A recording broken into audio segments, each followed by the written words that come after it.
Shalom, family trendsetter. All praises be to the Most High. Now, some of my family member asked me this question: why do I refer to them as the synagogue of Satan? So I gave them the scripture and verse in the New Testament Bible. And also, I gave him this video that I'm going to show you right now. Who are these people who are claiming to be us? Let's hear it from someone else other than black people. Shalom.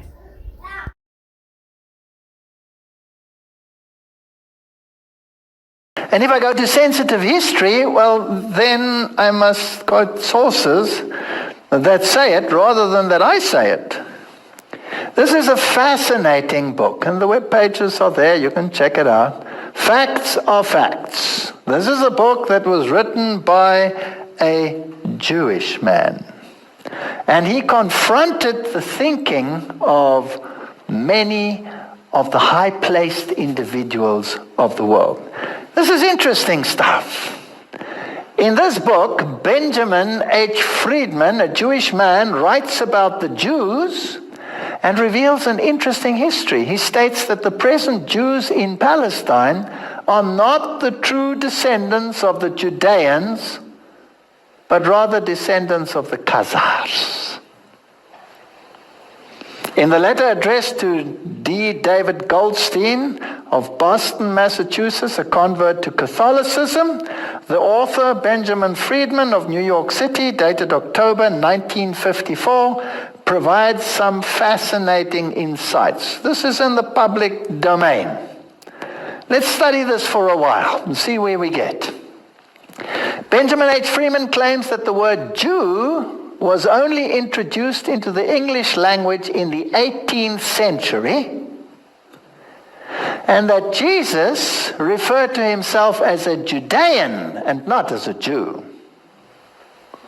Inscribed upon the cross when Jesus was crucified were the Latin words Iesus Nazarenus Rex Iodeorum, which means Jesus of Nazareth, ruler of the Judeans.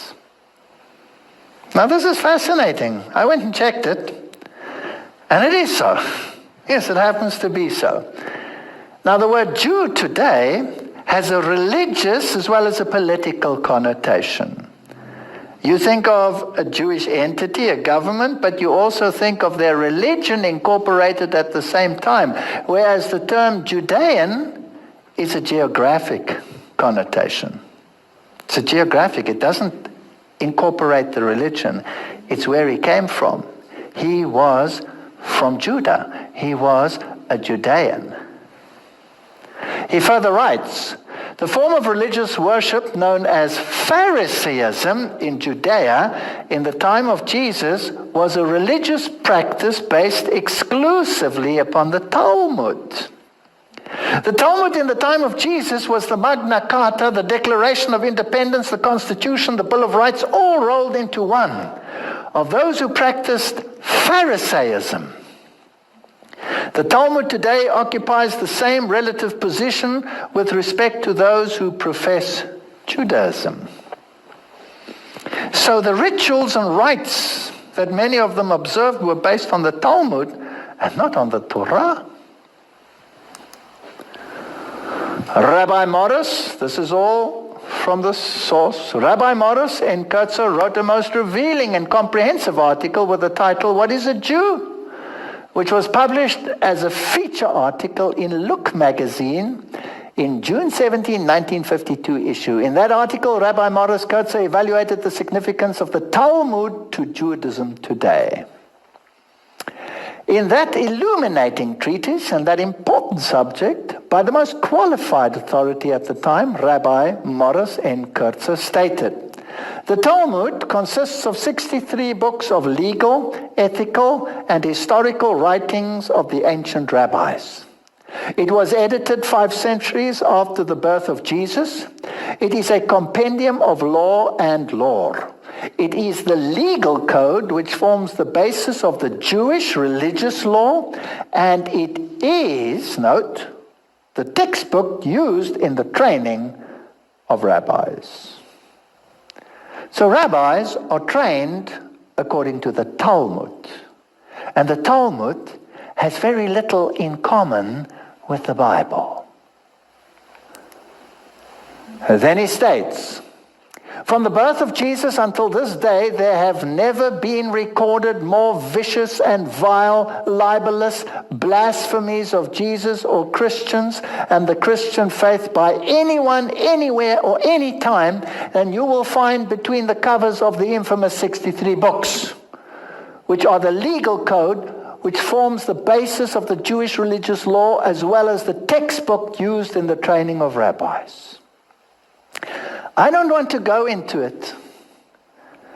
If I were to put the quotes on the screen, which the Talmud contains about Jesus, you would be horrified. It is some of the vilest statements that I have ever had the dishonor of reading. And this is what their training consists of. He then proceeds to quote some of the most horrendous statements from the Talmud regarding ethical issues, and not only regarding ethical issues, which deal with many, many issues from economics to relations with women, etc., and of course, the view on Christ. As to the origin of the present Jews in Palestine, he states that those Jews derived from Eastern Europe, and many, many of the Jews that today live in the reconstituted state of Israel come from Eastern Europe, are not descendants of the Judeans or the lost tribes of Israel, but rather descendants of the Khazars. Who are they? They were a nation most people do not even know of. He writes, the so-called self-styled Jews in Eastern Europe in modern history cannot legitimately point to a single ancient ancestor who ever set even a foot on the soil of Palestine in the era of Bible history. Research also revealed that the so-called or self-styled Jews in Eastern Europe were never Semites, are not Semites now, nor can they ever be regarded as Semites at any future time by any stretch of the imagination. What secret, mysterious power has been able for countless generations to keep the origin and the history of the Khazars and the Khazar kingdom out of the history textbooks? Did you ever learn about it at school? I never learned about it. And out of classroom courses in history throughout the world, the origin and the history of Khazars and the Khazar kingdom are certainly incontestable historical facts. You have to do some cross-checking. Even the Jewish Encyclopedia is quite explicit about it. This was the Khazar kingdom. Here is the Black Sea, the Byzantine Empire. Here was Persia. And here was the kingdom of the Khazars. It was a massive kingdom. Now let's look at some of this interesting history. The Khazars were an Asiatic nation. And the Jewish Encyclopedia states Persian origin that converted to Talmudic Judaism. Now, obviously, some of the rabbis involved there could have been Judeans and probably were Judean descendants, but their converts are not Judeans. And that had conquered a vast area of Eastern Europe, which was in turn later conquered by the Russians in the 10th and 13th century. So that is why there are so many Russian Jews. Have you ever thought where they came from? Did they escape from Palestine? Were they the lost 10 tribes? Did they emigrate to Russia? No. This is a totally different nation that accepted Talmudic Judaism. He writes, after a historic session with representatives of the three monotheistic religions, King Bulan, 7th century, decided against Christian and Islam, because Islam had just arisen, and selected as the future state religion the religious worship then known as Talmudism, and not known and practiced as Judaism, which was totally different, which was based on the Bible.